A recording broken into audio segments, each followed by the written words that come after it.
3rd, 2022. I call the Finance Committee meeting to order Wednesday. This is our first meeting for fiscal '23. And first item on the agenda is the approval of the minutes from December the 8th, 2021. I'll give everybody a minute to start reviewing those minutes. And if there are any changes or comments that need to be made to them. If not, I'll entertain a motion once you've had a moment to approve. Give everybody a second here. Collect your thoughts and take a look. I have already done that. Yep, I said.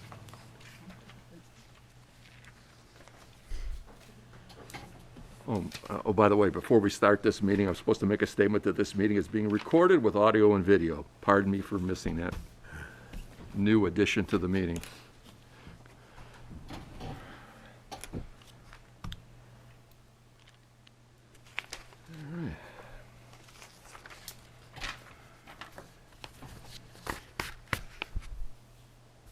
I make a motion that be accepted as written. All right, do I hear a second? Second? All right. Roll call. Trish? Mr. Yule? Yes? Aye. Mr. McLaughlin? Ms. Stacy? Aye, yes. Steiner? Mr. Zucker? Okay, 5 in the affirmative, unanimous. The minutes are approved. Next item on the agenda is the Assessor's operating budget for FY '23. I don't know who's, Chris, are you gonna, Putka's gonna, our Assessor's going to present? I think you have a PowerPoint. Yep, good evening. I was gonna wait for to get up on the screen here.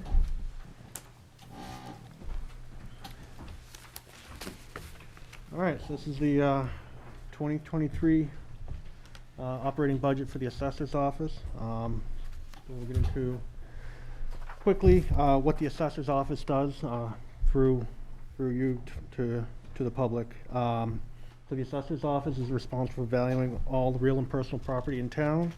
This is approximately 6,000 real estate parcels. That includes both taxable and non-taxable. So we're responsible for a fair market value of schools and churches and things like that as well.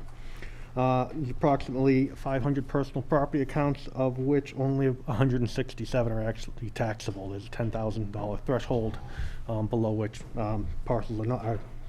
Right. Personal property accounts are not taxable. We process about 250 exemptions a year. These are veterans, seniors, blind, various exemptions. 500 or so motor vehicle excise abatements, trade-in cars, sold cars, junk cars, anything like that. And depending on the year, about 50 real estate personal property abatement applications. So that's, in a nutshell, what we do.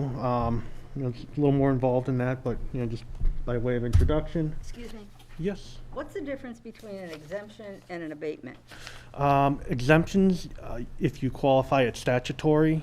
So for like a senior exemption, there's an income and an asset threshold, and you either qualify or you don't. And if you qualify, then you're approved. It has nothing to do with your house value or any discrepancy with what the assessment of your property is. So where an abatement is, my house is 50 feet by 30 feet, and you have it at 100 feet by 30 feet. Oh, okay, so we overtaxed you. So. Okay, I see. Thank you.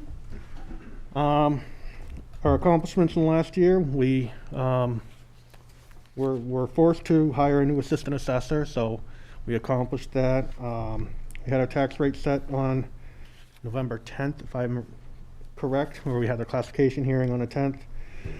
With the help of some temporary staff, we were able to clean and purge decades of obsolete and old records that were no longer needed under records retention.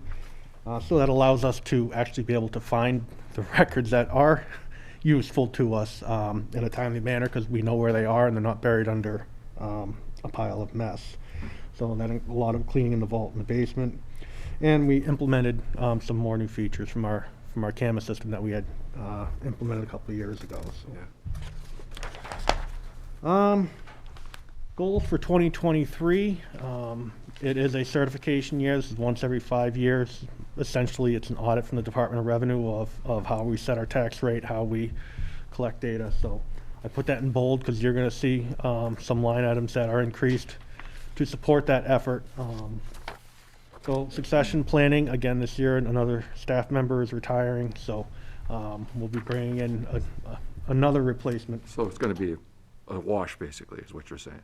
No, we hired to replace one person last year, and we have one person retiring at the end of this year, so we'll be hiring again. Okay.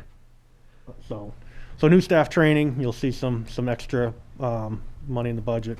I really, when I get into the budget, really highlighting just the changes. I mean, the budget is very simple, but I just want to point out where things are changing and why they're changing, so. Board salaries, the two board members receive a stipend of $500, and then the full-time assessor and two full-time assistant assessors that we had talked about. Those are just, basically the salary amounts. Outsourced services, these are areas where it's more cost-effective for us to hire somebody outside to do it. Cartographic Associates is digitized maps that gets all of our updated GIS, the assessor's maps. This is an annual cost every year. This is based on a quote, so it's a real number. And then personal property, this one's highlighted in red. This is an increase of almost 33% from last year during a certification year. When I mentioned that, we had 500 or so personal property accounts and only 167 are taxable.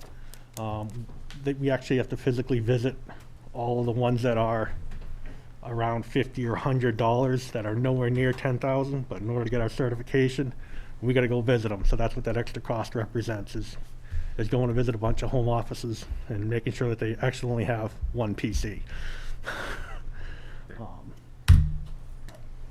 Supplies and miscellaneous. Again, not a huge account. You can see it's only $3,700. A couple of changes here because we did increase it by $1,000.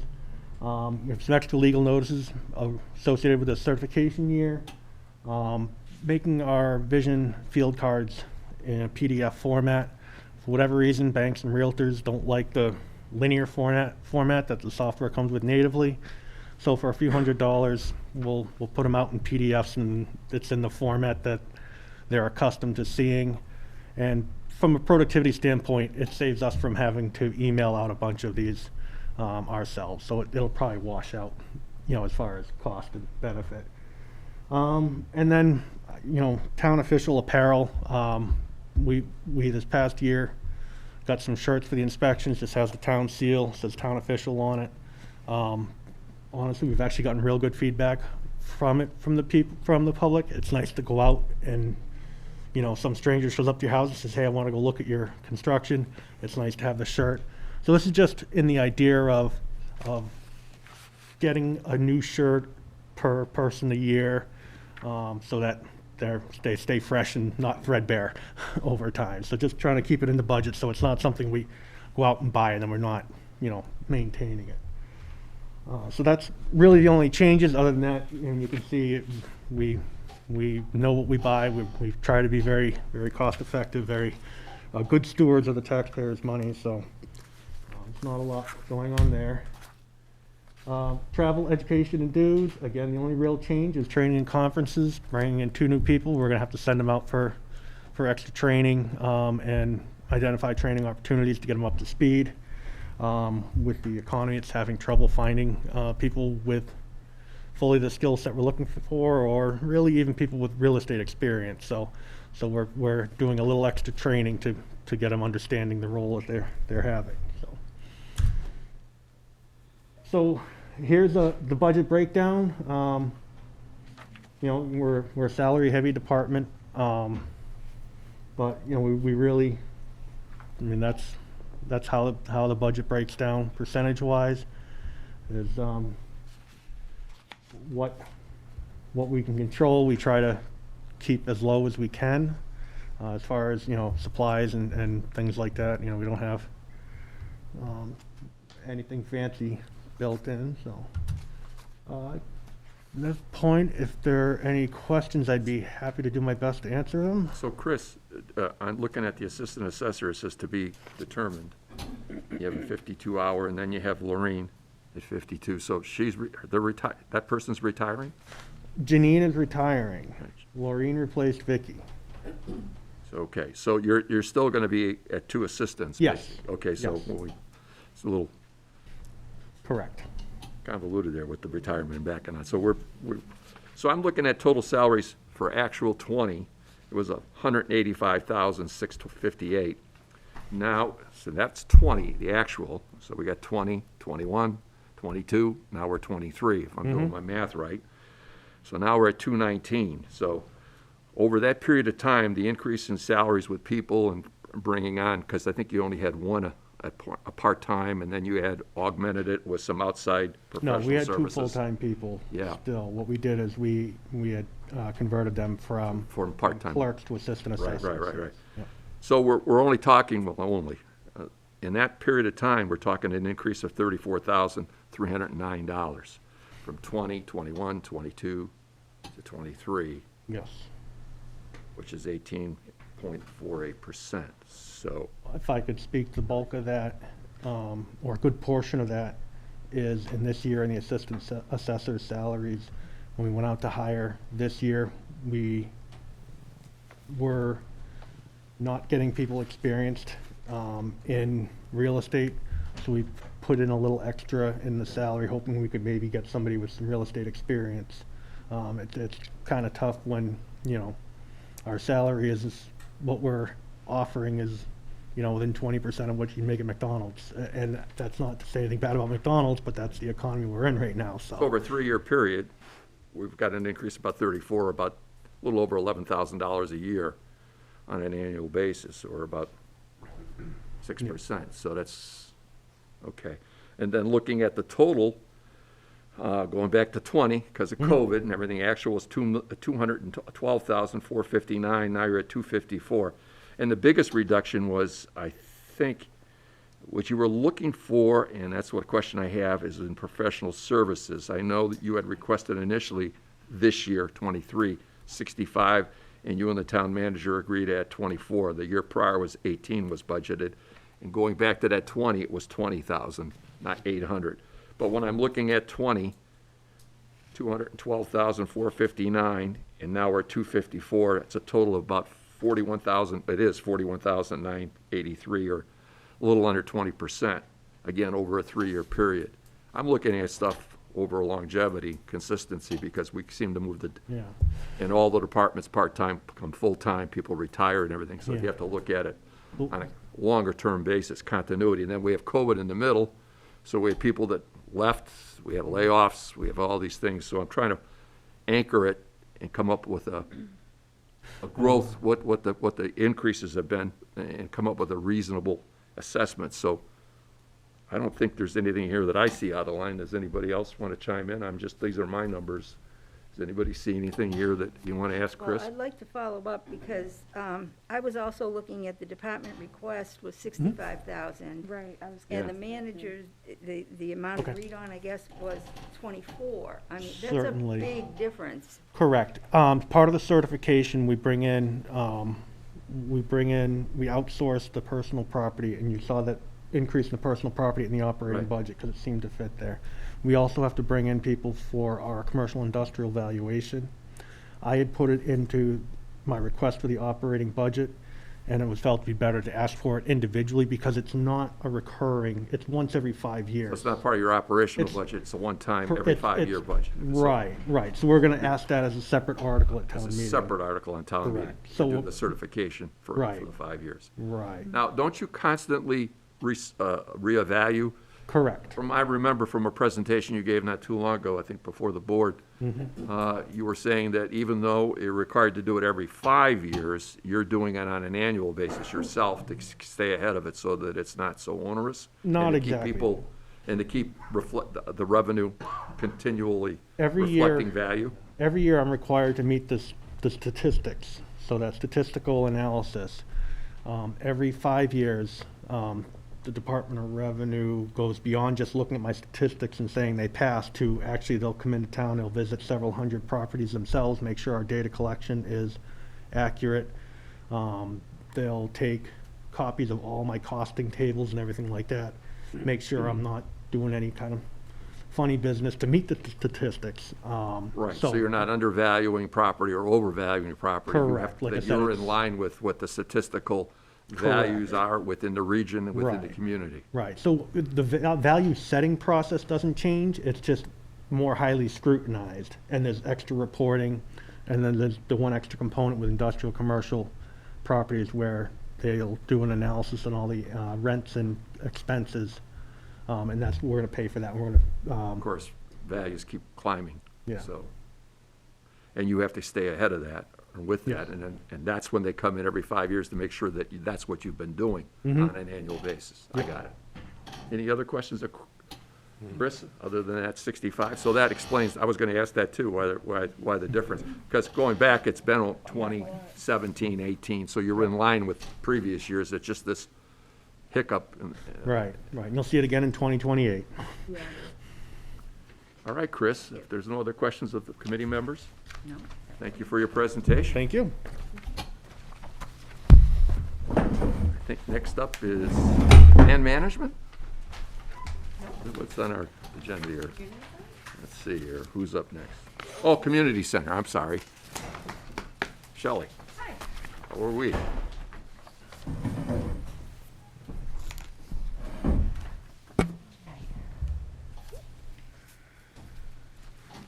Thank you. Hi, I'm Shelley Lambert, Director of the Community Center, and I will be presenting something that looks very different than the assessor's presentation. What the Community Center does is based on active community programming, so what you're going to see in my presentation is a lot of active community events, but I definitely will be talking about our numbers. What I'm going to do first is present the payroll portion of our budget, which accounts for 53% of it.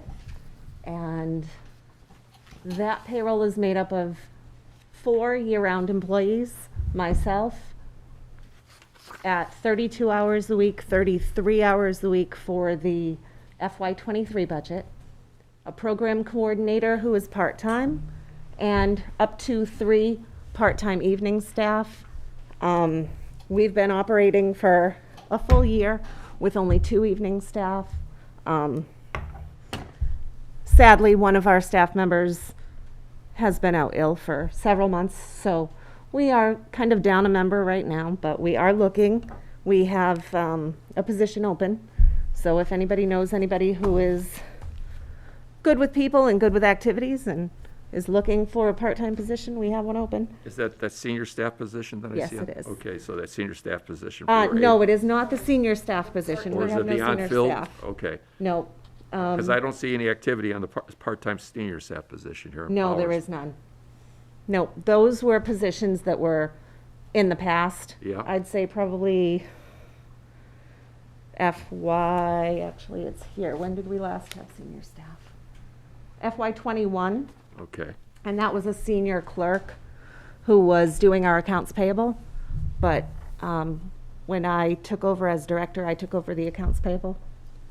so that Just to you have a better eliminate, handle on you it. absorb that cost. Yes. Okay, Yep, I want to make sure I understand that, okay. sure, sure. So that you've taken on a new duty, part of that Yes. duty. Yeah, Where in of the 20, senior staff. that position, I think, had a budget of 15,574. Correct. So Yeah, back you- in 20, yes. So you by taking that, saved that salary or that part-time salary, 15,574. Got it. Yep. Okay, and then our seasonal staff consist of lifeguards for the Carbuncle Summer Program, counselors, and splash pad monitors. You'll see that our budget figure for payroll for this coming fiscal year is $153,369. Right? And because we have been comparing to FY20 actual numbers, that is A decrease. down by almost $9,000. Yeah, it's down from Yeah. 162 to 127, right? Yeah, so we have not made it kind of back to our pre-COVID staffing. So what all of those staff members do is what you see here. We do activities at the community center. Many of them are things that we've had going on for several years. Others are new. We run the splash pad at the Carbuncle, as well as swim lessons and summer activities programs. Yeah. We have put in some year-round programming at Carbuncle, teen tween activity nights, adult and child craft programs, and we are working on a goal for FY23 of increasing rentals and meetings at the Carbuncle Beach House to increase revenue and use of the beautiful facility. Okay, good. Also added to our responsibilities in FY22 was events on the Common. You just had one. We did. Weather was not conducive, but. It was cold, but it's winter. So it was okay with me. People could skate, but that wasn't the case. So this year we held or 2021, we held our first teddy bear picnic on the Common. We had over 35 families registered, so over 85 people. We've already set our date for this coming year of July 16th. We did our Movies on Main movie series Wednesday nights over the summer, and we'll do that again. Also, we do programming on the bandstand because the bandstand committee Right. has kind of dissolved. You've So taken that over. we have taken that over. Yeah. Last summer, the Women's Club hosted one concert, and we hosted 4. And we had Scarecrows on the Common, our second year, back in October. This year, because the Lions Club was not able to hold their fall festival, we added a vendor fair because that's something people were looking for, and live entertainment. And we also took over the hosting of the bandstand holiday tree lighting. The fire department planned their first holiday light parade, and we took care of the tree lighting. We had free hot chocolate, and Well attended. it was extremely well attended. And we're looking forward to growing that again this year. And then our first Fun Frost and Family Winter Festival. So these are the things that the staff of the community center and some wonderful volunteers put together for the town. That is what we do with our 4-member staff and our summer people. So we are busy, but we really and truly believe that we are coming more into the community center. It's about community. It's about the departments working together. It's about involving the community. It's about offering as much free programming for the community as we can. So that's what we try to do. So on to next is the portion of our budget that supports the buildings we operate in. So we have our electric costs, Yes. 42,000, and that is for the entire building of the community center, parking lot, security cameras, and the Carbuncle Beach House, splash pad, and parking lot at Carbuncle. Our alarm service, these are all figures that are completely level funded. You'll see that they haven't changed from last year. Alarm service, Except for one. Right. yes, just one. Yeah, fuel. Yep, Back in '23, it was 23,000. Now we're looking at $7,000 increase. And you've got your fingers crossed, I'm sure, like everybody else in the community. absolutely. My fingers and my toes. Yeah, okay. So then we have our water, which is the community center, beach house, and splash pad. The sewer, beach house, splash pad, because OCC, the community center building, is on septic. Right. We move on to fuel and programs. The program fee, or the program cost there, is representative of our independent contractors who instruct our fitness classes, any independent contractors we bring in for specialty craft or music classes or anything like that, or art classes. really any program-related costs which aren't grant-funded. And supplies and miscellaneous, that covers standard contracts, copier, licensing fees, for music. We pay the town's licensing fee for music. Right. So if the senior center has music, I think you have to pay ASCAP is, licensing fee, right? is covered. And it allows for materials needed for any programs or repairs to fitness Equipment. machines or whatever. Yep. So looking at your total budget for 20, it was 286,422. Yep. And now, 3 years later, we're looking at 298,869 with that $4,000. $7,000 heating or fuel increase. So the net is 4,447 or 1.55%. Mm-hmm. Doing a great job Thank for you. what you've been able to do with that kind of a, Just for clarification, the fiscal 20 is, that's your actual cost. yeah, I'm talking, yeah, those are actual, that's what I said, Yeah. yes, actual. Yeah, actual cost, 286, 122. Yeah. So it's a $4,447, 1.55%. Any other programs you're looking to, that we're not doing, outside, inside, that you're looking to do? Or you feel that with this budget, you're gonna be able to grow?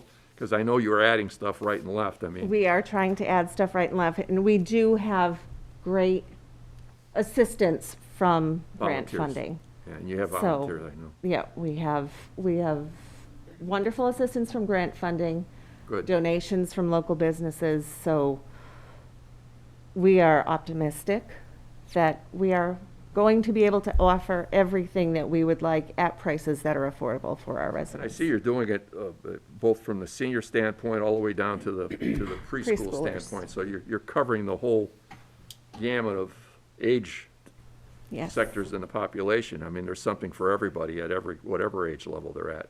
there is, and it's great because we have lots of seniors who are volunteering, and they're volunteering to work with the littles. So, it's intergenerational. They get to spend time together. It's good for everybody. Well, the more you can do with the common and what you've taken on from the bandstand committee and everything, the more we can. Ice skating on the common was a great idea. If the weather would have cooperated, I think it would have been I a think grand so, slam. too. And I think that's Haven't something. found a way to control Mother Nature No, yet. no, none of us have, no. All right, any other questions of the committee members? Yes, Yes, Joan? do you expect or anticipate that the amount of grant funding that you received, which is like 1/3 of your total expenditures,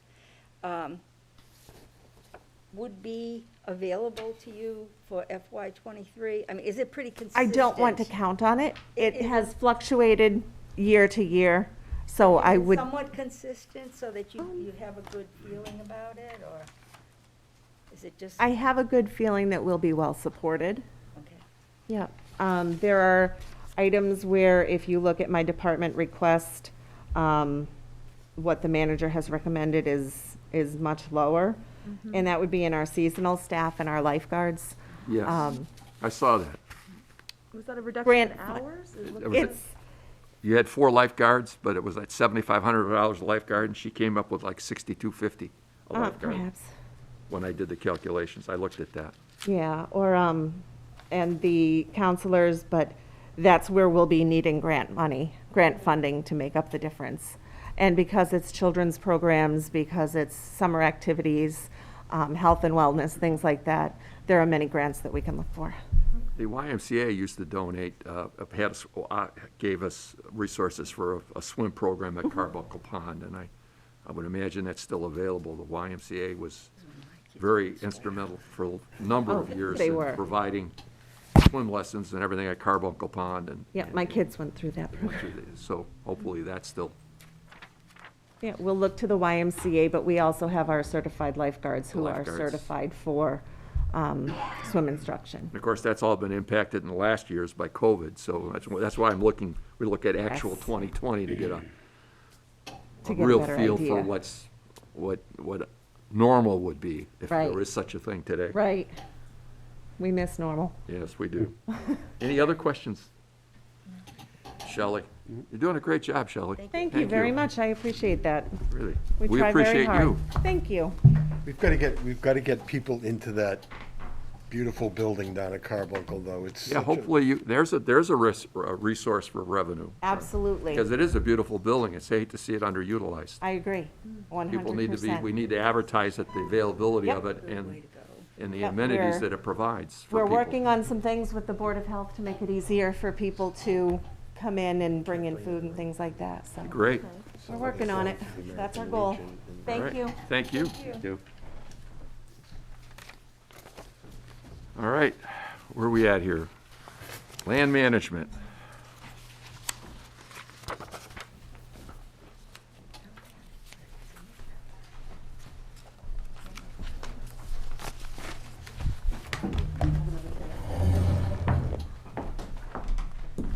Well, we're triple teamed here.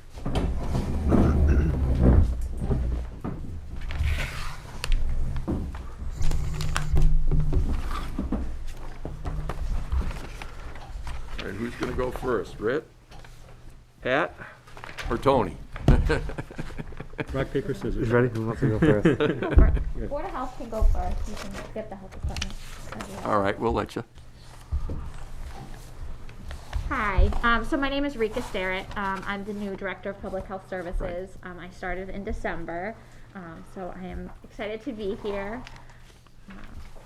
So just to give you a little bit background on myself, partially also because you can see that that is a budget increases with my salary.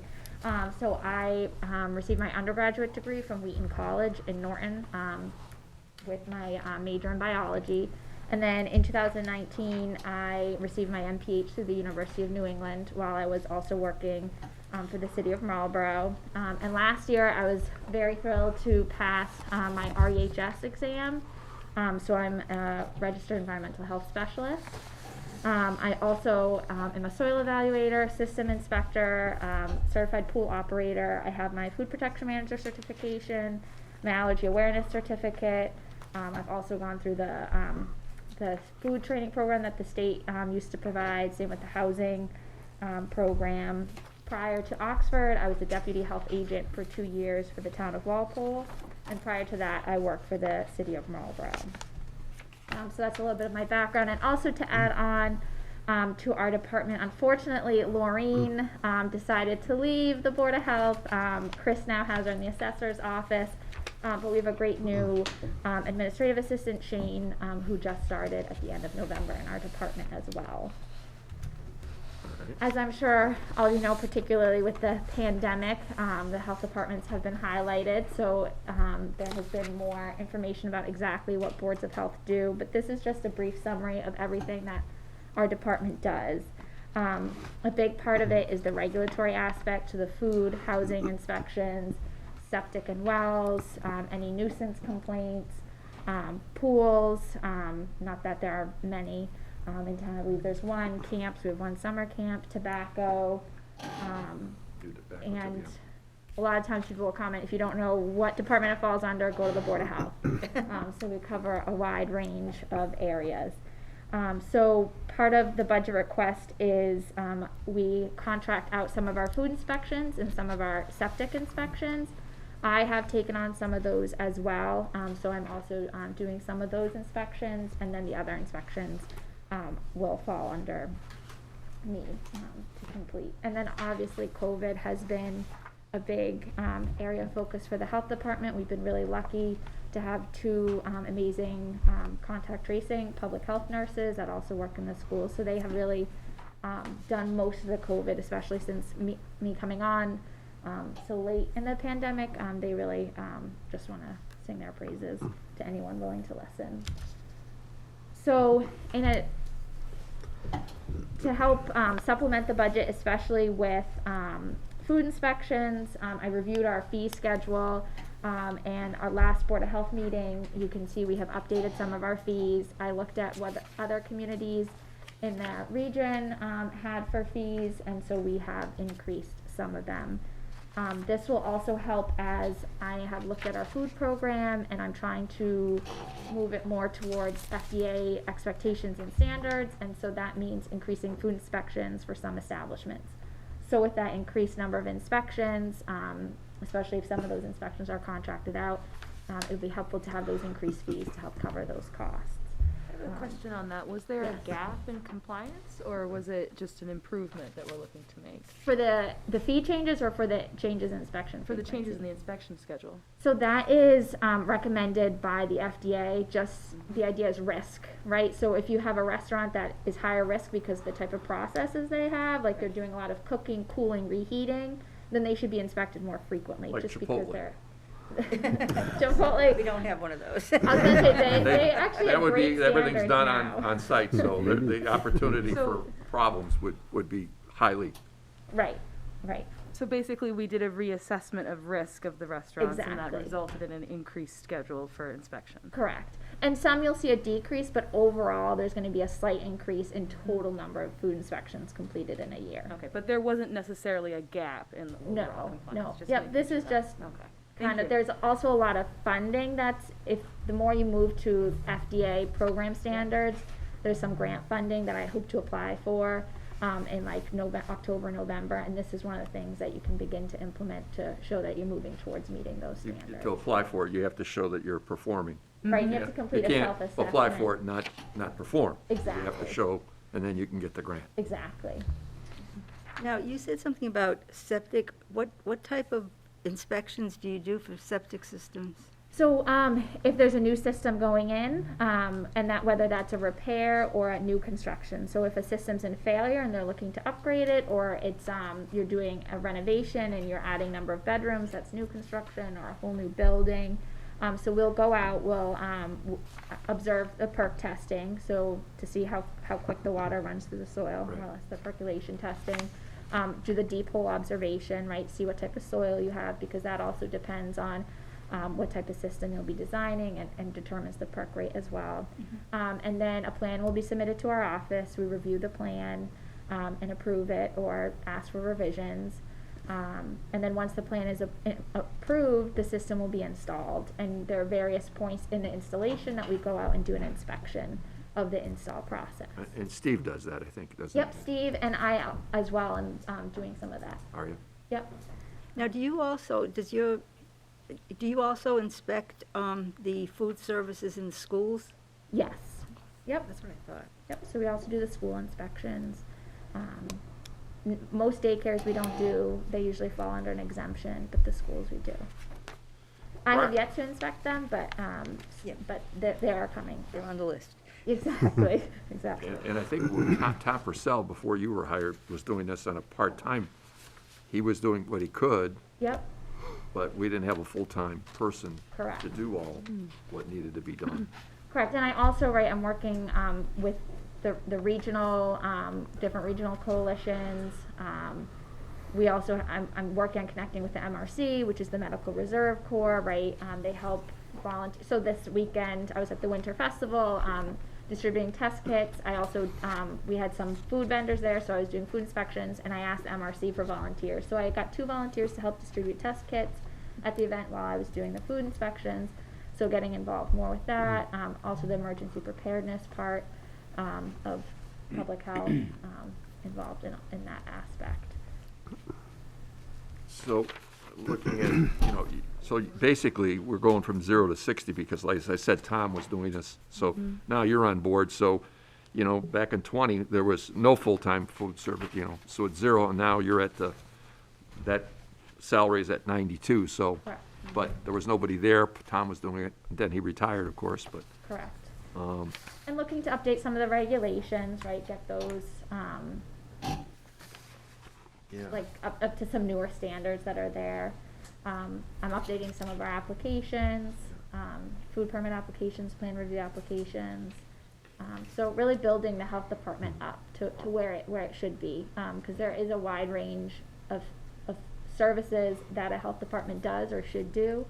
And so I'm hoping to, little by little, bring those in. I know I've been working with Patrick in the building department. We've created a housing task force with building, fire, to look at properties that might be abandoned or problem properties and work to see how we can get compliance and get those. One thing I noticed, that we had prior discussions, and and having neighbors that have had issues, I understand, and how it impacts the abutters, is when a system fails and you have a reserve area, and of course, we have property lines when we have septic and well water, that you have to be so many feet from the wellhead.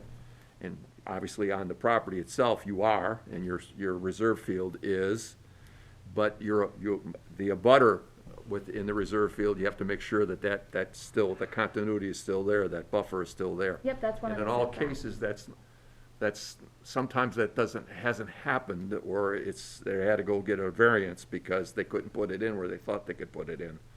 And one thing that I've seen is the records, and I know we're computerizing all the records and trying to put everything, so everything could be accessible, and the community can access those records.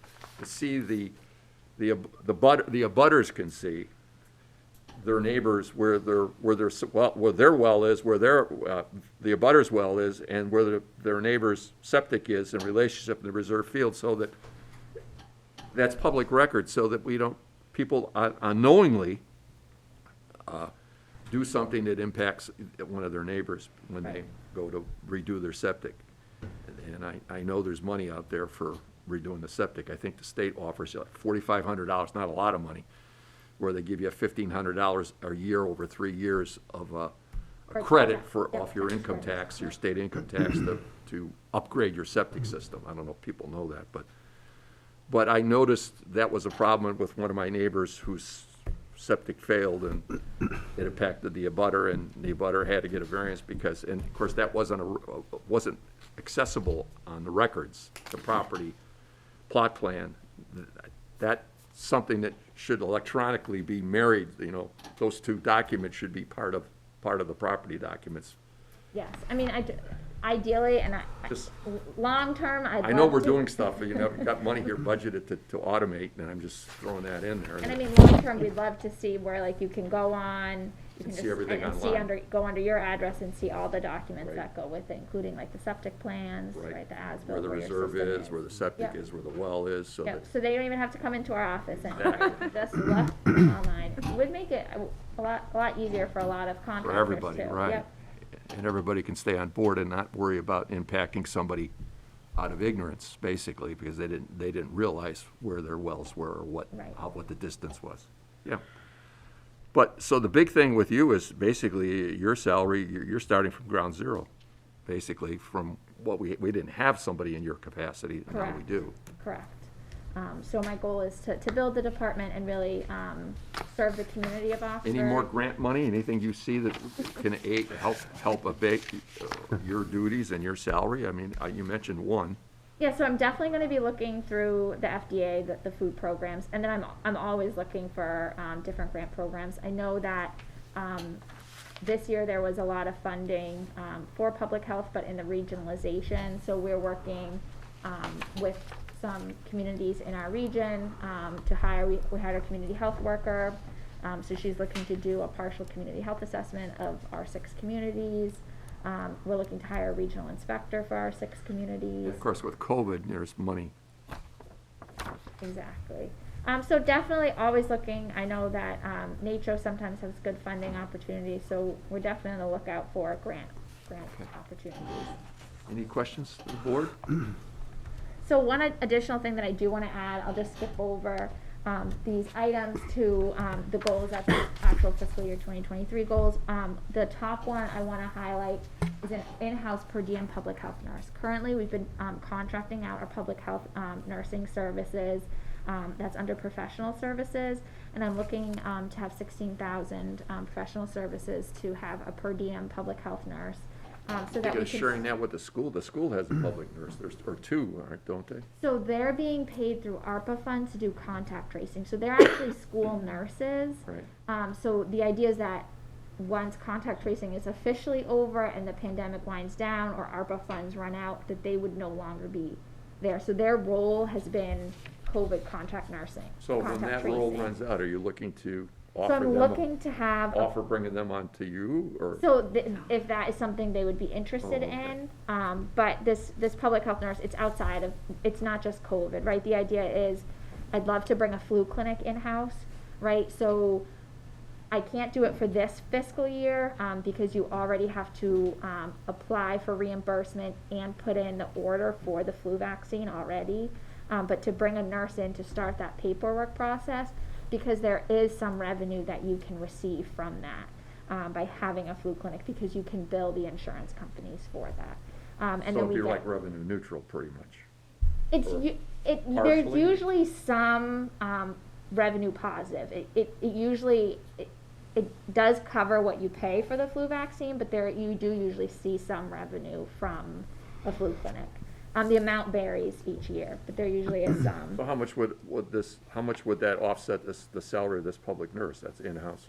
It probably, especially the first year or two, you wouldn't see much offset, because you're gonna have that initial, once, like, I'm trying to think, fiscal year '24, we would have to order the vaccine. Everything's in So arrears. there would be, exactly, So you're. Have to make it up. Do it, And and then then- you get reimbursed, so you have to Exactly. have some seed money to start the I got it. And then a nurse also deals with any maven cases, so any outbreaks, foodborne illnesses that come through, TB cases, right? TB cases can sometimes be very demanding, because they do require sometimes daily contact to make sure medication is being taken. The nurse would oversee the camp inspections. We have a camp that requires a lot of work in the summer. It's a medical camp, so the nurse would Cosmo, oversee right? that. No. The Claire Barton, yeah. Yep, Claire Barton Barton, camp. I would love to have a public health nurse start, like a blood pressure clinic at the senior center to offer that, do other community outreach and education. So there's really a lot that a public health nurse covers. I know a lot of the thought is that it would be all about COVID, but there's a lot more that a public health nurse could do. So I'd really, and right now we contract out those services, and we get charged $75 an hour for that contracted nurse. So at $16,000 a year, you're gonna get a lot more service from that nurse for less amount.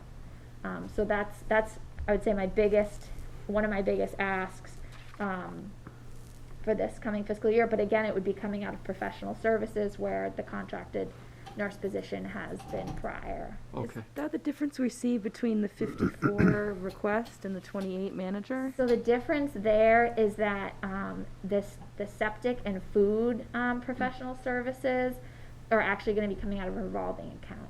So that's why there's that difference. Out of the fees, Yes, yes. Yeah. Yep. So we're offsetting the cost with fees. correct. So that's where the request is different than what's being put in there. Okay. And then you'll also see a difference in education or an increase in education and dues from past years. That also includes my professional development and memberships to public health organizations to receive those trainings so that I can get my CEUs to maintain my certificates. Okay. Any other questions of the committee? Good. All right, who's up next? Great, thank you. Thank you. I just keep this piece. Because mine didn't print off at the last minute, of course.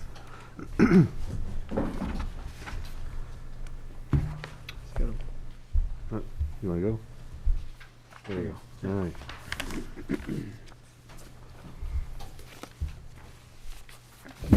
Pat, you're gonna take over?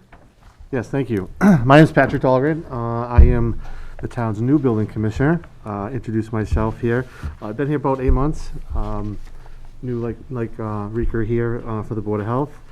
And thank you for having me today. I do want to kind of start off. The land management obviously is really three, the word I want to use, three departments. It's the building department, it's also the health department, and Tony here for economic development. We're kind of under one umbrella. Tonight I'm going to be talking about the budget just for the building department on our end. Doing that, we go to the next slide. Right there. Great. So just start off on office activities. What we do is we receive applications for building, gas, electrical, sheet metal, permits, and certificate of inspections, which is our 110 inspections, which is part of the liquor licenses, is a 110 inspection, could be an assembly use, churches, and that nature. We do that throughout the year. We also review applications to issue permits, review requests for zoning determination and issue determination letters. I attend, I attend tech review meetings. Usually we have them on demand. Usually it's Tuesday if needed. And I perform plan review and compliance for code review for the Massachusetts Building Code to issue permits. And so back in 2021, we have a list here for building inspection completed. It was 642. Electrical is 522. Sheet metal, we had 7. I did notice in the last 8 months I've been here, sheet metal inspections and sheet metal permits are very, very low for this town. Probably because they're not pulling permits. I did notice that. Very, very low for a town this size. What does that entail, or what does that entail? So if a new home and you want to add a forced hot air system, they have a sheet metal. Ductwork. Yeah, the Ductwork. ductwork itself, yeah. So Or overhead vents in correct. commercial. Yeah, diffusers and the equipment realistically is actually a building permit. So the heater, the forced hot air unit, hydro air unit, that is actually a building permit, where the sheet metal is everything else distributes that air. So the big dilemma that these sheet metal companies have is that when they put a mini split in, so a mini split, which doesn't have ductwork, so they just think they can just install it because we don't need a sheet metal permit. But realistically, it's supposed to have a building permit. And it's supposed to have manuals to size that unit. You don't want to have something oversized or undersized for that home. It could either be too hot or too cold, and energy, which is a lot of this is triggered by the Energy Code, 2018 IECC Energy Code. So that's on the sheet metal side. Plumbing and gas, same as last year. We don't track them now. At the town meeting, we brought the plumbing inspector and gas inspector over to the building department Right. at town meeting. So we will be getting some more numbers, more accurate numbers on how many inspections for gas and plumbing moving forward. We started that process about a month ago, getting our plumbing inspector on board with his tablet and to move him forward with his inspection and his checklist that he needs to comply with.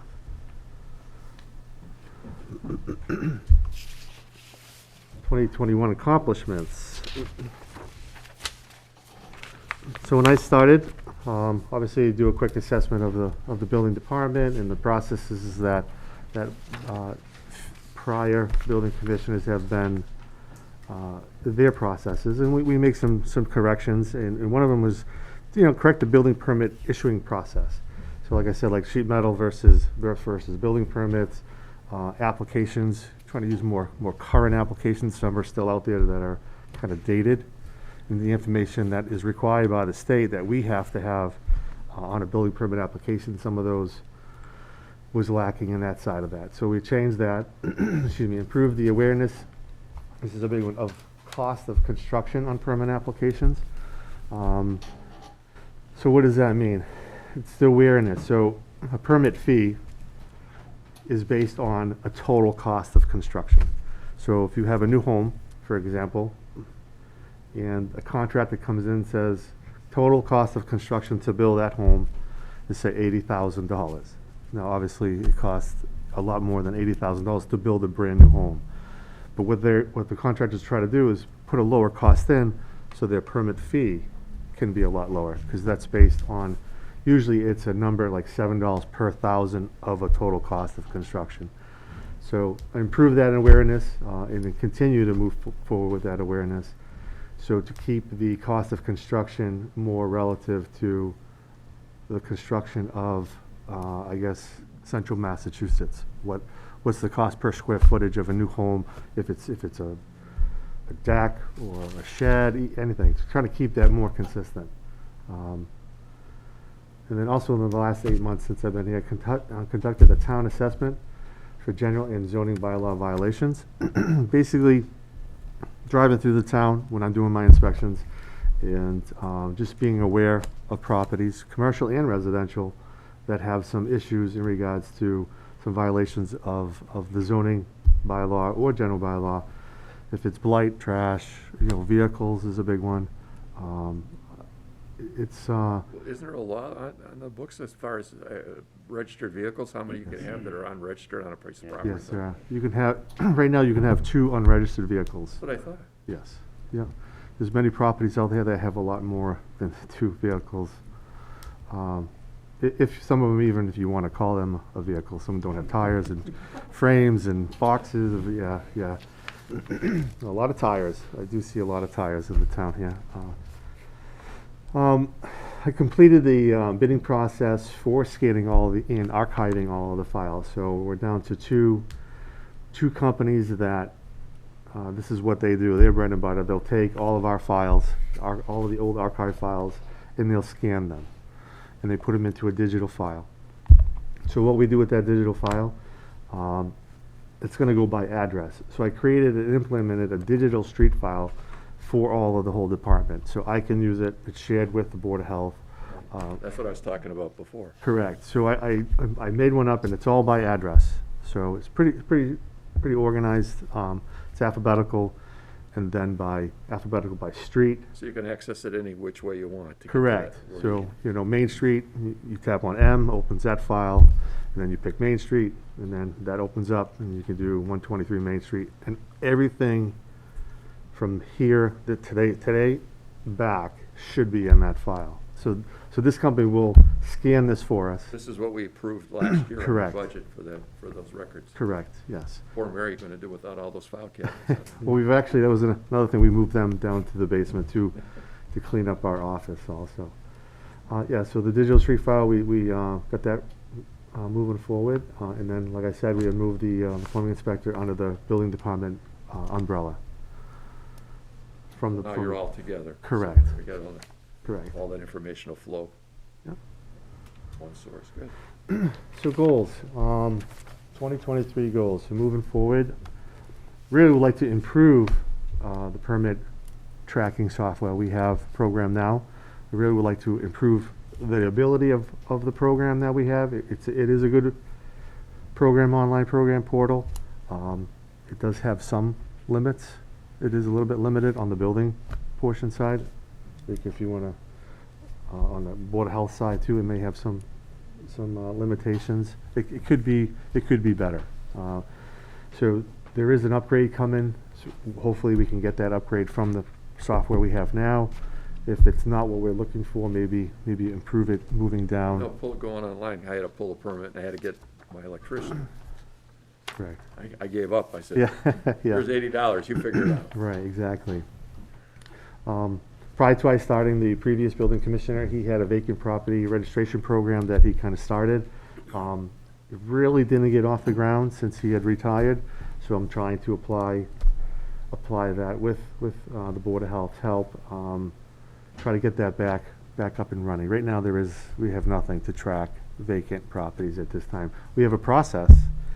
It's in the zoning, but we just have to implement it now. We have to take the time to implement this type of vacant property registration. All the vacant properties in the community. Yeah, so foreclosures, bank owned, there's quite a few. About 258 last census. Wow, okay, yeah. Properties. Yeah, some of them are very bad shape. Rick and I are gonna contact the AG's office and maybe start some type of receivership with them, which supposed to have a meeting with them next week. The abandoned housing. Abandoned housing, yeah. The last census, July 1st, 2021, was 258 vacant properties in the community. That's crazy. Are those yeah. just identified through the building inspections, or how are those identified? That's a great question, because they're supposed to register Right. with the building department. How If- they got the numbers, I don't know, but Yeah. that's the numbers through the reported to the town clerk. Oh, wow. 258. July 1st, 2021. 21, okay. So the owner is supposed to tell you that it's vacant? Correct. If the bank takes it back, foreclosure, they're supposed to register with the town. Okay, so the bank would have to, The owner, the new owner. The new Yeah. one. okay. Okay. Because what happens, it goes into goes into foreclosure, and they usually assign a lawyer firm. And I try to find them, and it's very, very difficult. hard. Very, very difficult. Yes, exactly, Santander. Yeah, the bank right over here. Right, well, there's the bank, and then there's another bank, both the same name, but it's a different LLC. So you try to find which one, and there's multiple, too, it's not just one. Of course, they're So that's how corporates in they, Spain. right, exactly. So to try to find the right person to talk to, even trying to have the grass mowed over there, Santander, was like a 3-month process, just to find the owner, so. So we wanna bring that back, the vacant property back up to speed, and then obviously scanning the files. I want to complete that moving forward in 2023. All the archive files, get those into that street file, and then implement a code enforcement process. So, doing my assessment, driving around the city for doing my inspections. Our next step is code enforcement. So what is code enforcement? It's basically a process that you see a blighted property. If it's owner occupied or bank owned, you want them to at least be able to try to clean it up in a timely manner. Unfortunately, there is quite a few blighted properties here in the town. Previous building officials that were here, they were only part-time. They're 18, 19 hours a week. I'm here full-time. I can see where we don't have a lot of time to, just plan review and inspections. And now you have to put code enforcement on a part-time building official. It's pretty tough. So me being full-time, I can see more of this issue. And it's I don't say it's bad, but it is present. It's long overdue. This is a process that we want to try to get implemented. We have programs that we could do, it's called 40U process for ticketing. We're looking into processes of that to get that implemented into the town. What's that process? I'm sorry, I'm not sure I heard you. So if you have a ticket, so my process is if I see a blighted property or something that I see, I have made up some door tags and it says notice on there. Has my name, code enforcement. And I just put, your grass is too high. It's 4 feet high. Please, mow the grass. So it's based on a zoning violation or some other Correct. kind of violation? Correct. Yeah, for So I blight or nuisance, yes. Okay, I wasn't sure if we had a definition for blighted property in our Under bylaw. the foreclosure, there is some Okay. idea of a blighted property, yeah. And so we want to, obviously you want an exact definition of blight or nuisance. Right. That'd be ideal, because the word is in our zoning. The Mhm. blight and nuisance are in our zoning. But that's hard to identify, but 4 feet, and if grass is supposed to be no Right. more than 5 inches, then that's easy Yeah. to identify. Right. Right, yeah. if there's a clear Qualify that. violation of There's a something. clear Yeah, if you got violation. a fixed number or something that's codified. But also Then code it's not enforcement. objective. Correct. It's And not code subjective. enforcement is also a reflection on the health department too. They have their own sanitary code. So it works together. It works together. Rika could cite them or I can cite them. But the 40U process, that's a way to get a ticket out, to pass that door tag. So they're not going to comply, then we can actually issue a ticket. They'll have 21 days to either reply, pay, So you're giving them 21 days. 21 days, yeah. Either they can pay for it, go for ask for a hearing, or ignore it. And then after the 21 days, we would send out a 30-day letter. Say, hey, you need some more time. Maybe they didn't, time goes by, everybody's busy, kids, you work. You give them another 30 days. If we don't hear anything back after that 30 days, now we're at 51 days. So at 51 days, that fine turns into a lien to the property. Yeah. And that lien would be assessed and be put on their taxes. On their taxes. On their taxes. So is there a schedule as to what the fines are? And is the fine defined by the nature of the, Infraction?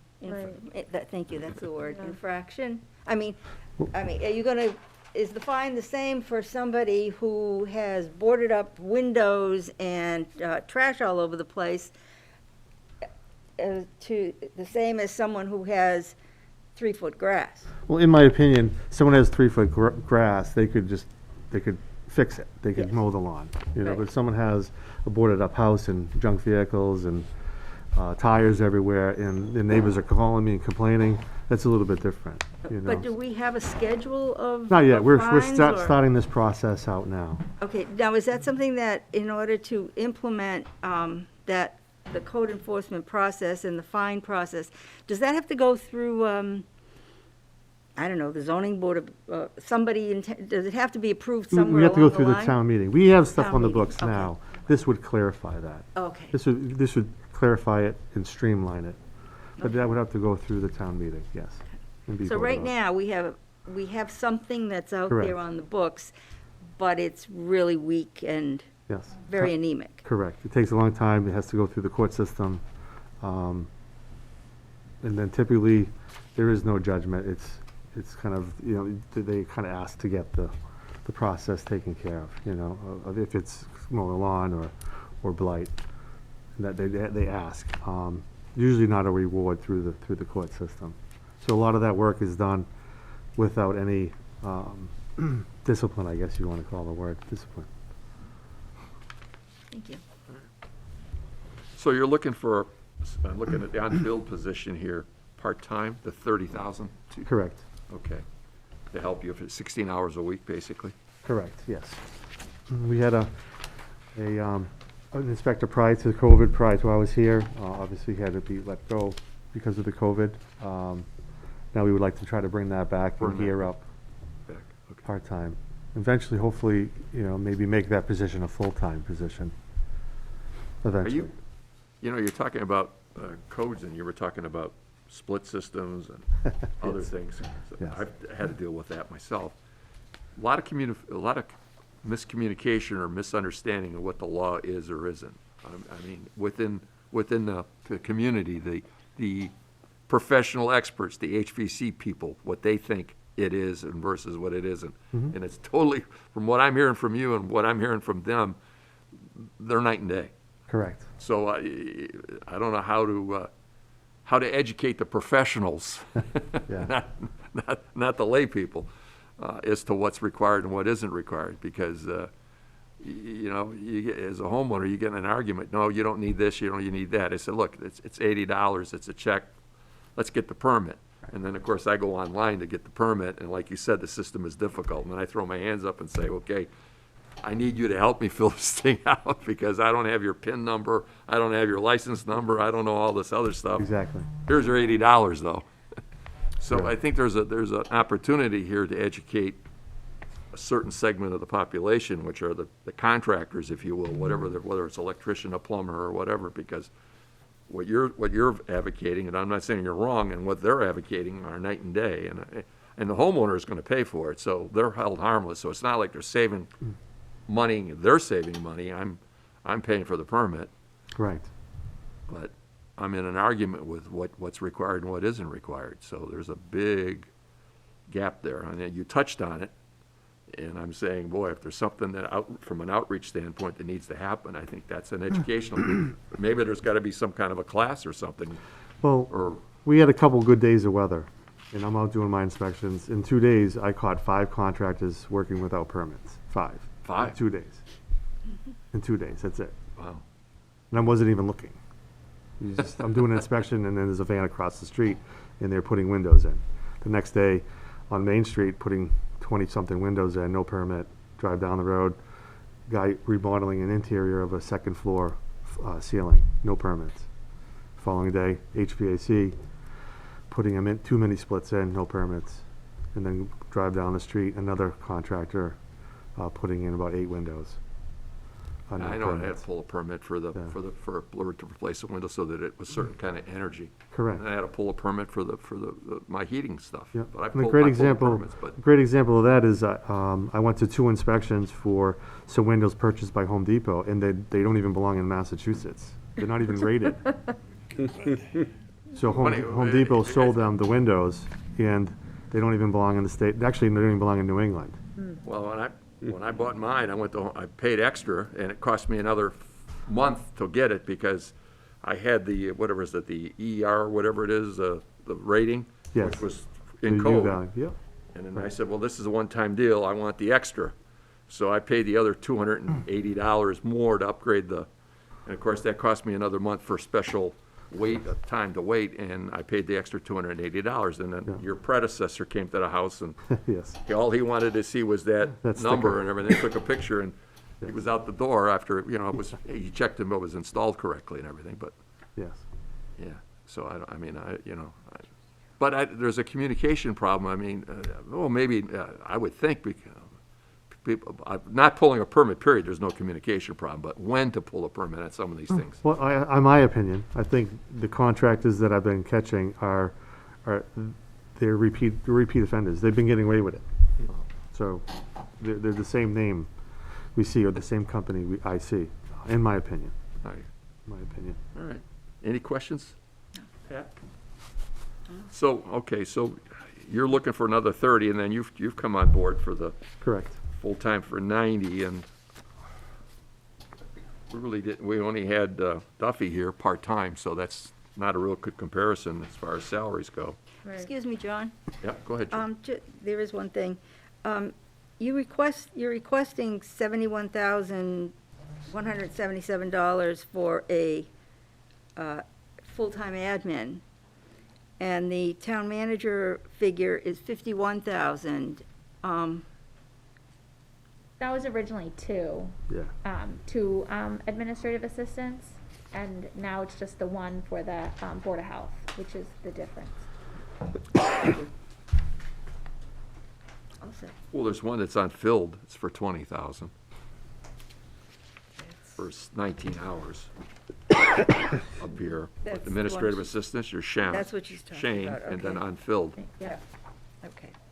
Thank you. So, I mean, you're looking to fill that, aren't you? That position, administrative assistant? That was part of our department request, yeah, so that the building And department. so could- right now, you're gonna stay with the one. Correct. And then you're, down below, you're looking on the building side of it, the building inspector side of it, building commissioner, you're looking to fill that Part-time. part-time position. About 16 versus- hours. So, no on one, yes on the Correct. other versus, okay, so you're gonna put your money in the building side, okay, got it. Thank you. Hopefully, you know, with this automation that we're all talking about here, from an administrative standpoint, maybe that's gonna pay benefits, where you're not looking for documents endlessly upstairs, downstairs in file cabinets. Having the stuff electronically is gonna be, and having the access is gonna be great, both for the community and the people that work within the town. For the scenario, if I get a records request, say 123 Main Street, I have to look in our correspondence file here upstairs. Then myself and Mary would have to go downstairs to go look to see if there's any archive files downstairs. And if we find some, great. Then we have to go into our existing online portal for permitting to see if there's any new permitting that was issued in the last couple of years. So we have like 3 or 4 places to look for one property, trying to minimize that, if not shrink it completely. Time's money, and there you are, so now you're not out in the field, if you're out there looking, you're in here doing a paper chase. Yeah. But the biggest benefit is that we would never lose it. So, Yeah. so we brought it upstairs, paper falls out, gets thrown away, something may be important. Misfiled. If it's digital, you'll never lose it. Right, and you can access it 15 ways to Sunday, Correct. by day, by, You could even make it open to the public that can view it. exactly. on an Like I go online back portal, to yeah. abutters with septic systems and everything, that's crucial to know. Yes. Yep. What you can do or what you're up against if your system fails. Mhm. All right. Pat, So, any just other have a couple, questions? just a couple more slides, just real All quick. So 20 to 21, there's been an increase, obviously, in the building permits, and total fees, 2021, 221,184 from 2020 to 2021. See sheet metal. Sheet metal's at 4%. It's very, very low. So I'm trying to fix that and stay on top of that. Permits issued. So 2020 to 2021, there's 122 permits more from one year to the other. Hopefully, I've been here 8 months for that. I'm hoping that I've been a good contributor to getting more permits being pulled. It's quite a large number. We do see, obviously, the housing market's been picking up, more people buying and, doing some renovations to their home for the amount of permits that are over and above from the previous year. I think this is the last, I think that I did include 2019. So 527 permits issued, and now we're like 6. How do you go back? Yeah. 673. So quite a big difference. It's just in 2 years. Just in 2 years.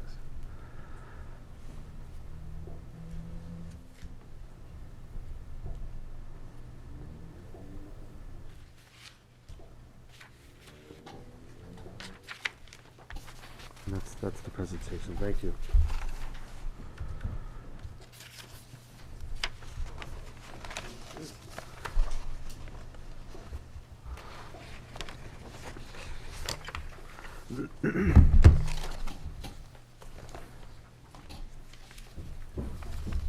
Any other questions of Pat?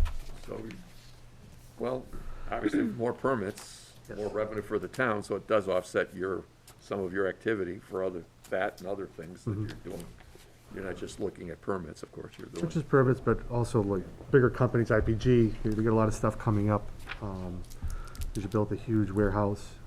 Gonna be pulling permits for that. I heard they're gonna add a new parking garage coming down the line too. Right, I know they are. Huge cement They got parking the garage. cogen plant there.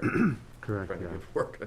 And they built a huge building prior to me being here, and that needs to be fitted out completely. So there's more permits on that side. And of course, their concern has always been lag time, not having somebody like when Duffy was here full-time. Yes. They've got to keep moving, time's money to them.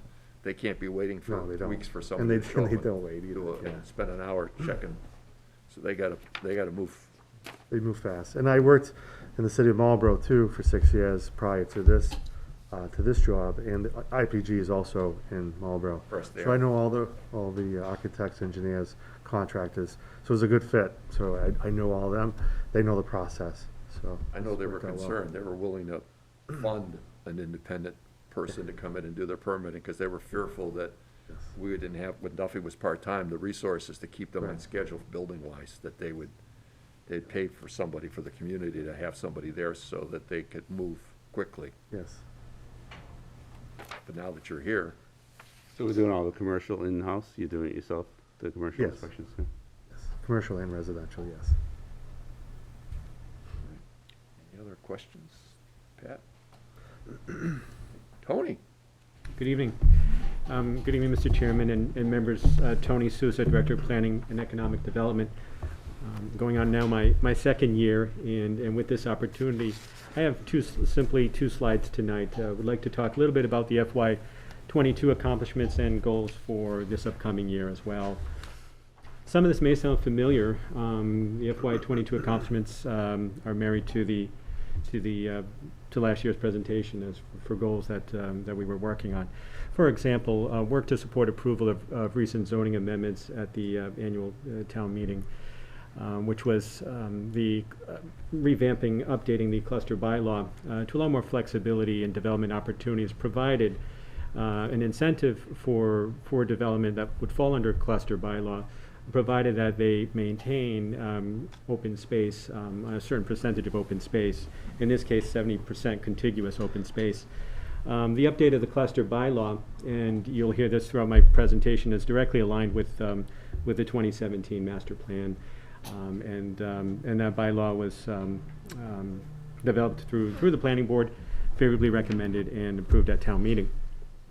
Second example is the village business district parking, very simply allowing property owners to utilize the frontage of their lots, and if there is any public parking spaces in front of their lots, to use that in their calculations of parking requirements, of on-site parking requirements. You can imagine the benefits of that, better utilization of space, using existing spaces that are available to public. This is not reserving spaces, no, but allowing them to take benefit of frontage and any legal spaces that may exist, that they could use those 2, 3 spaces, whatnot, in their calculations when they submit plans to us in land management looking to redevelop. They could utilize those spaces in their calculations without having to create more impervious area expanding, taking away from green space or taking away from building space or for building expansion. And third one, for example, was another amendment that was recommended by the planning board and approved at town meeting, was expanding the hospitality uses throughout the town, and specifically in this case, expanding in our industrial districts, so which would include the industrial parks, the light industrial, and industrial, the traditional industrial zoning district. That would be areas such as where IPG is located, areas right off of 395 and Route 20.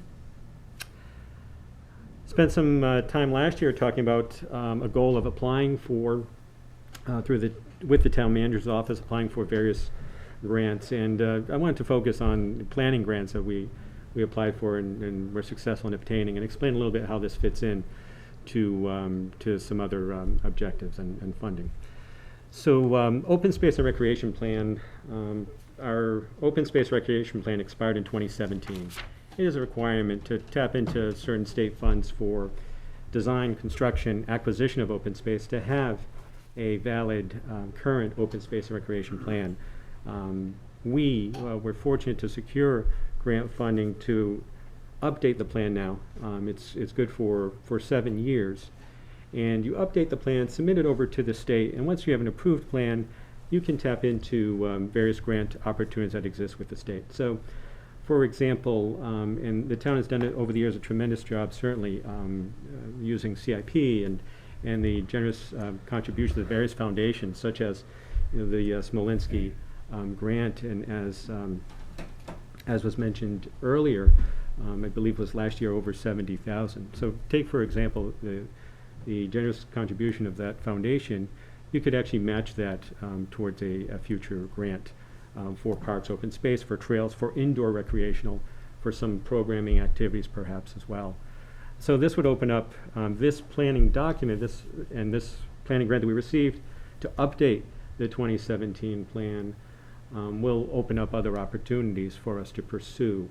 And hopefully, in the future, you may very well see in your CIP a dedicated area of potential grants have been secured to promote, to advance open space, including acquisition as well.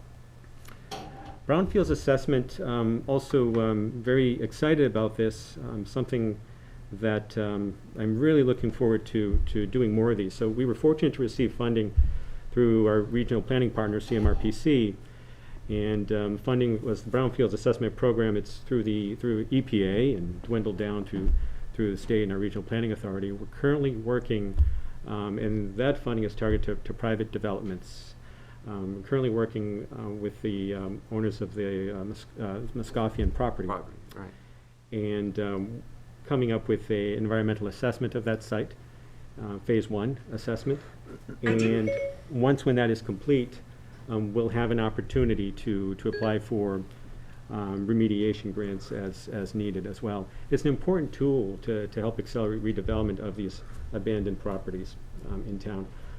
What I'm looking forward to, and thankfully there is funding there, there remains funding, and hopefully there will continue to be more funding in the future, but also to use that for other purposes that we all see in town as well. Even down here on Main Street, an old gas station, another mill building on the other side of town that's abandoned, using that as an accelerator for redevelopment. Third, I'm sure you've all heard about, and this is in conjunction too with DPW and Director Duval and his team, the Municipal Vulnerability Preparedness Plan, and it's a 2-for-1. It's the MVP plan and also updating the hazard mitigation plan managed through our fire chief. By having that plan in place, we would be able to apply for infrastructure grants in the future for culverts and other items relative to municipal vulnerability preparedness. And so, looking forward this year to finalizing that. We just had a grant, and you were on, and I was on that committee to do that. So we got a grant to do the program. Once that's done, now that takes us to the next level then to get a grant to do the actual work. It's kind of like a stepping stone. So exactly. we got a grant to do what we needed to do, and that was onerous. That took a few weeks of everybody's time to put together that proposal Right. with help of professionals. And now we're taking that to the next level to get money, to leverage money, to get money in here to do this development that we're talking about. So very much looking forward to finalizing that and getting to what I say is the more exciting stuff, and actually seeing some projects, some real infrastructure come into play. Last, and I'm very excited about this too, and it's we received a designation from the Mass Bio Council. So last time when we were together, I was talking about this to be a bio-ready community, and we were fortunate enough to receive that designation. And with that, having that designation really not only puts Oxford, of course, on the map, but it's definitely a marketing tool and something that helps biotech companies, real estate developers, property owners working together and ideally to find most favorable locations in town. And no secret, we have some very promising sites throughout the community. Currently with IPG in town across the street from there. But not only there, in other areas in town, including, we have a new industrial park, Route 56, that was just made its way through the planning board, and with our existing industrial parks and our other corridors in town, it's very promising and exciting. So happy, very excited to have received that the town received that designation, and it's something too that we can continue to work towards. Matter of fact, we were talking the other day with health department with respect to how to even advance in the rankings, if you will, with the mechanics of the approval process of these biotech industries. And again, it's another tool, if you will, for development, another tool in our toolbox, and being able to tap in, getting that designation will certainly help our community in the long run. I would also would like to say too, I didn't prepare a slide for this, but as I was sitting here and as Patrick was talking about all the various permits and so on, and when we've all talked about this in the past too, a very exciting year overall in terms of new developments in the community, and also equally exciting is to see expansions and redevelopment. I have a working list, and just to go over a few. So we saw the grand opening this summer of East Coast Metal Roofing. A former contaminated site, a challenge site, but promising redevelopment there on Sutton Avenue. Expansion of existing restaurant amidst COVID, right? The Whistle Stop, expanding their kitchen area. Recently also approved this past fall. The opening of BVO Cultivation over on Pioneer Drive. Haven Extracts over at Boulder Industrial Park. The reuse of the old Bank of America building, the opening of Gary Jackson Motors across from the police station.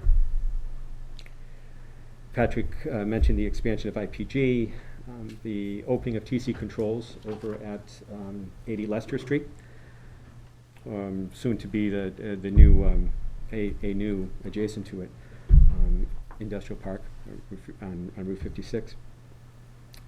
And recent opening too of we had some vacancy, as you all know, over at the shopping center, and today Got a new restaurant there? Today is Wednesday, and then on Monday El Patron, new restaurant relocated here, and great stories that I get very excited and touched with too when you hear, for example, El Patron looking to expand another business, TC Controls moving from Worcester to come to Oxford.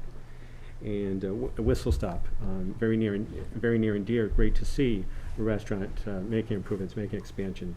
Even Veranda Cafe recently went through some improvements as well, and we're fortunate to tap into. They were fortunate to get a state assistance grant to make improvements there. So these are very, very exciting, and firmly believe that in 2022 that there'll be more opportunities as well in the pipeline. You look at the average value of a home, say $359,000 at 1616, that generates in the levy $5,811.22. The town's share to educate a child is $4,779.40. That's a child. God forbid you have two.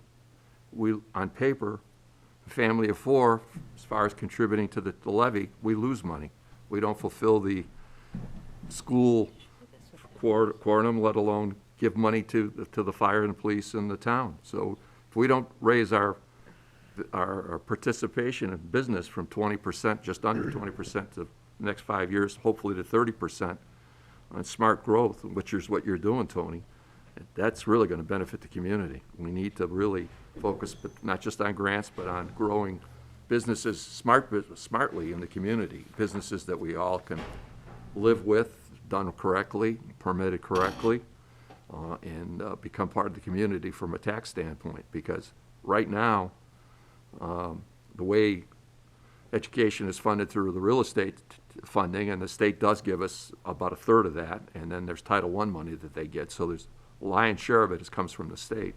But even our share at $4,700, when you got a $360,000 house, not everybody does, you still fall short with 2 kids.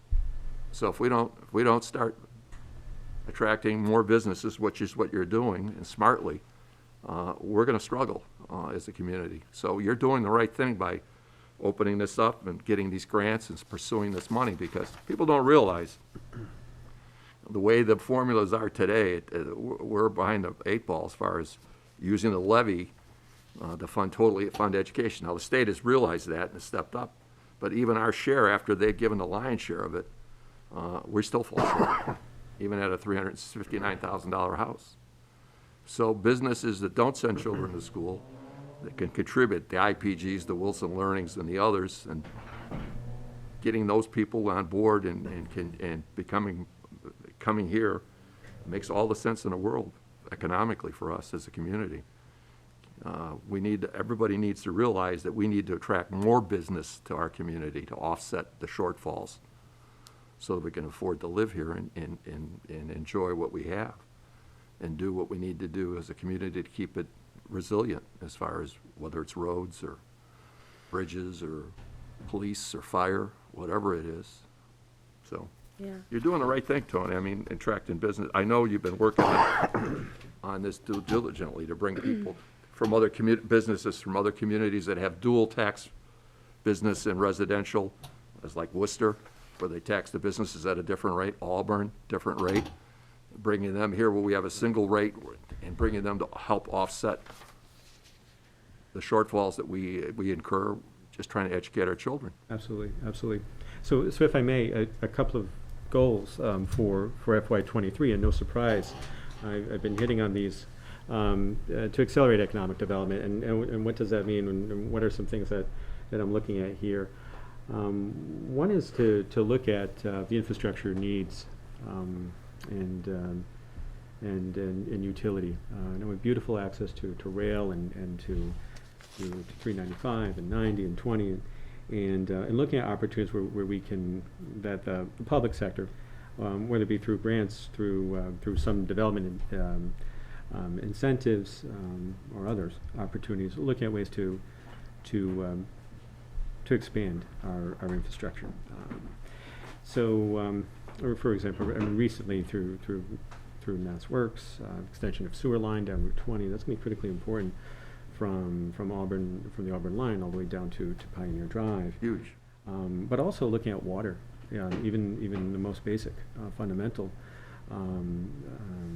piece, making the connection, bringing water through to the other side of town, if you will, and what I mean by that is under the tracks, over the bridge, but opening up those opportunities as well. So we have some businesses in town that are heavily reliant on water usage, and unfortunately they're so heavily reliant in using their existing sources of water and ground that they've become designated as a water source, which falls into a whole other bracket of regulations, as I understand. So working with Aquarian and working with the rail company and looking at opportunities on how we can expand the rail line, bring the water line. Correct. That would be very important if you bring on additional biotech companies too, especially something cellular-based as an example. Exactly. Some of the processing. Interesting. Exactly. The rails are tough to deal with, I know, under right-of-ways. They protect them like their first child, so. It's been, so back in 2015, through CMRPC did a regional rail study, and a freight rail study. And it's intriguing to go over it and to look at it now too. And I'm taking a fresh look at that. Along between our rail corridor and 395, there's roughly about 250 acres zoned, properly zoned industrial, light industrial, that really could be a strong opportunity.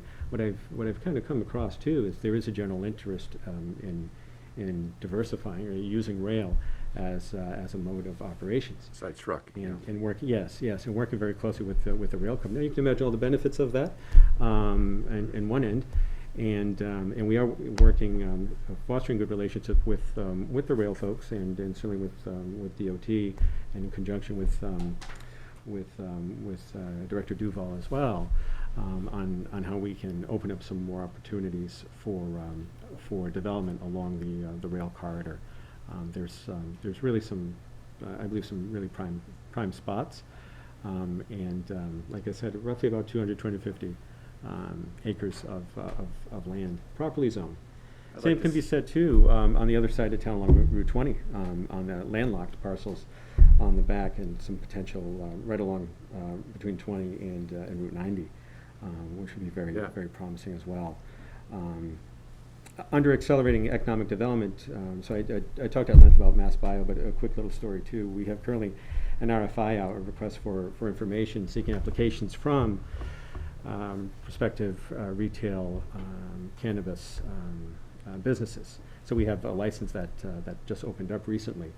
And using the RFI process is intriguing. We sent a direct mailer out to over 200 plus retail established throughout the Northeast, not just in Massachusetts. And that was about 2 weeks ago or so. And although we haven't received applications yet, but we've received about over 25. We have an area zoned. We wanted to expand it at town meeting. I think it got voted down. That's correct. So the marijuana overlay district is up by the intersection of Route 20 and 56. And making its way down to the area of Pioneer Drive. Right, which isn't that far down, but at correct. 56, it's a short distance. Correct. So, and there are some really prime parcels, even right on the corner of 20 and 56. There's that old Spencer Bank building, I think, but they're going to reduce some of that with the turnaround there. at 20. Correct. But last year, we got $331,000 Exactly. from the singular. So let me just do the math. If we got 331 last year, well, we could double that number if we had another operation. But I thought it was wholesale that we were, not just retail, that we were, where it's not people going in. There actually were growers for retailers. So this particular license is for retail, but certainly we've been getting increased too for lab and for growers and so on. But we have 2 retail licenses. And But wasn't there a grower that was interested at one point? That fell through, I guess, with the ability to put the facility they needed put in there. They had a lot of the permits done. Air quality, water quality, they had everything done. Yeah. State was on board. That would have been huge. That would have been a lot more money for us. There remains a lot of interest. There remains a lot of interest now. And so hopefully, and that's just an example of one area too that we're also focusing on. Certainly touched upon, like I said, Mass Bio early, and to your point, absolutely. Water is critical for those type of users. It's no secret, and so making, and no surprise, right? Making those expansions is really important. We're on board, Aquarian. I'm pretty sure that they're willing to work with you. Oh, they absolutely are. And then, Jarvis Trucking, I think, they paid for the tower at the other end of where we're talking about putting the sewers in. So there's water there now, because when they came in, I'm going back a few years, they actually paid to have that water and pay for that tower there for Agrarian to bring water down there. It's great to have it. Didn't cost us anything. Certainly. So I opened up earlier about accomplishments from FY22, and certainly just getting the grant's one thing, but actually completing the document. So the next bullet is completing the OSRP, the Open Space Recreation Plan, completing the MVP planning documents. Bullet 3 is finalizing the Brownfields Assessment work at the Muskofian property. And no secret, once we're done with that, we'll look at, hopefully we can continue the good relationships and get additional funding for any remediation work that might be necessary. But I would also love to, and this might be quite a bit for FY23, but open up other opportunities for other sites that potentially would benefit from that grant opportunity. Other bullet here, continue to pursue grant opportunities aligned with the 2017 Oxford Master Plan. And last, continue to develop and update land use policies under the direction of the Oxford Planning Board, including site plan review. And we are looking at, too, updating our subdivision rules and regulations and evaluating, too, the current application fees and so on. In terms of numbers, just an increase in professional development dues for the town planner. And otherwise, that's all that I had for tonight, and certainly happy if there are any comments or questions. Thank you for your time. Thank you. Well, your key to growth going over the next 5 to 10 years, if we can get from a little under 20% to that 30% target that I mentioned, that would be huge for the community. There's so much more we could do with that revenue, because we fall short looking at the tax levy and funding and the way the schools are funded through that levy, and what we're left with to fund the rest of the community and maintain our roads and our buildings and our facilities. So we fall short there. So where we don't fall short is with industry. And so if you're going to start tracking the right industry, done the right way, done smartly, so that it doesn't negatively impact the community, it's a positive win-win-win. And it sounds like we're doing the right thing moving forward. That makes a heck of a lot of sense. And I see that as hopefully the light at the end of the tunnel for us fiscally. Well, and ensuring that our, departments are appropriately staffed as well to manage some of these goals. Just thinking about the Mass Bio again, now that we have the full-time position for public health, I think that's something that goes Everything hand in moves hand together. Yeah, exactly. So that puts us in a better position to move forward with those types of projects. Land management, I mean, back in 2020, you had a budget of $208,147. Now you're at $465,607, which is a $257,460 increase, 124%. But it's you, and you, all full-time, no part-time, working together. As Ms. Casey said, it's all coming together, and hopefully you guys are the light at the end of the tunnel for us to get out of this malaise that we seem to find ourselves in as far as not being able to afford to do the things we want to do, whether it's roads, town garage, community center, because we fall short. Even after the state steps up and it funds most of the educational costs, we still fall short. I mean, even at a $359,000 house, we fall short. If you have 2 children, we don't have enough, there's very little money left over if you have 1. There's none. We're in deficit if you have 2. People need to understand that when we talk about business in this community and growth in this community, because we can't do it on our houses and the real estate we pay. It doesn't work. We fail. All right. I've said my piece as far as what you guys are up to. I really appreciate what you're doing, and keep up the good work, and hopefully we'll see a light at the end of the tunnel, and we'll keep growing as a community, and a community that we all want to live in. All right. Any other comments from the board? Questions of anybody? No? Thank you. Thank you very much. New business, old business? I don't think there is any. Trish, upcoming budgetal meetings for March the 2nd, already March. Yeah, next Wednesday, we'll be hearing from Human Resources, Veterans, and the DPW. And the TPW, oh boy, that'll be a long meeting. 32 people, the DPW, mowing the lawns, putting swing sets together and doing everything else. God bless them. John, I know we skimmed for new business, but I did just have one topic, which Sure. was around the recent training that we performed. I'm wondering if we need to do any adjustments to some of the way that we have our agenda. Well, the Reflect two some things of the is new standing business and old items. business will be deleted, and what we'll have Okay. is committee requests. If there are any committee requests going forward to put on the next agenda or agendas Okay. outward, so that the community knows Yeah, what we're going to be discussing. exactly. on the agenda, because no new business and old business that really doesn't. But this agenda had already been put together before Yes. the open meeting. Exactly. She had already posted it, so I talked to her about it. So going forward, those items, those two things will come off, and what we'll have is committee requests. And then we'll make, if there's any request that we want, entertain somebody to come before us, they'll put that on the agenda, and everybody in the community will know that we're gonna be talking to XYZ about XYZ, and at that next meeting, whatever that meeting is, so that everybody's aware. Great. But right now, next meeting will be the HR department's operating budget and the DPW's operating budget, is that Veteran correct? services.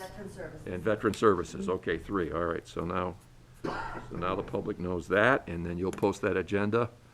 And so those will be the 3 operating budgets that we'll entertain on March 2nd. Excellent. Thank you, John. All right, any other further? If not, can I hear a motion to adjourn? So moved. Can I hear a second? Second. All right, roll call. Aye. Aye. Yes? Mr. McLaughlin? Ms. Casey? Yeah. Mr. Steiner? Yes. Mr. Ritter? Meeting adjourned.